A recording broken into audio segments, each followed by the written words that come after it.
Taste the Daily.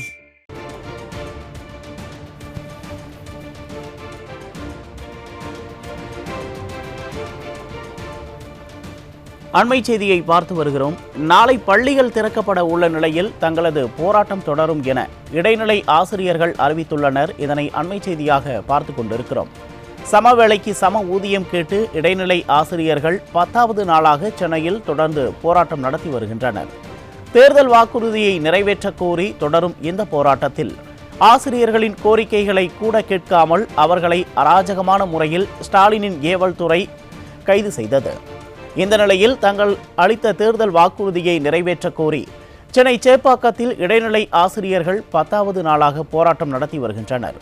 அப்போது செய்தியாளர்களை சந்தித்த இடைநிலை ஆசிரியர்கள் சங்கத்தினர் நாளை பள்ளிகள் திறந்தாலும் தங்களது போராட்டம் தொடரும் என்று அறிவித்திருக்கிறார்கள். இதனை அண்மை செய்தியாக பார்த்து கொண்டிருக்கிறோம்.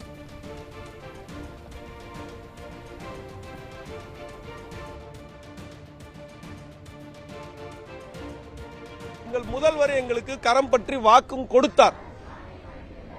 நேற்று ஒரு மிகப்பெரிய ஒரு அறிவிப்பை வெளியிட்டுள்ளார்கள். கிட்டத்தட்ட ஒரு 13,000 கோடி செலவுள்ள ஒரு அறிவிப்பை வெளியிட்டுள்ளார்கள். ஆனால் எங்களுக்கு இது மிக மிக சொற்பமான ஒரு தொகைதான். இந்த சம வேளைக்கு சம ஊதியம் என்பது ஒரு சொற்பமான தொகைதான். ஒவ்வொரு முறையும் நாங்கள் போராடி கொண்டே இருப்போம். வேறு யாருக்காவது அந்த பிரச்சனையை முடித்துக் கொடுப்பார்கள். இடைநிலை ஆசிரியர்கள் எப்போது போராடினாலும் வேறு யாருக்காவது ஏதாவது ஒரு காரியத்தை செய்து கொண்டிருக்கிறார்கள்.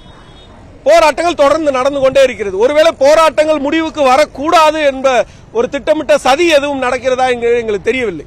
இன்று கூட அமைச்சர் அவர்கள் எங்களை அழைத்து முதலமைச்சர் கொண்டு சென்று இந்த ஊதிய முரண்பாடு களையும் பட்சத்தில் நாளை நாங்கள் பள்ளிக்கு செல்வோம். ஒருவேளை அரசு இன்னும் தாமதப்படுத்தினால் 10 நாட்களாக விடுமுறை நாட்களை தொடர்ந்துதான் நாங்கள் போராடி கொண்டிருக்கிறோம். இனியும் அரசு தாமதப்படுத்தினால் எங்களுடைய போராட்டம் அனைத்து மாவட்ட தலைநகரங்களிலும் நடக்கும், தலைநகரில் சென்னையிலும் நடக்கும்.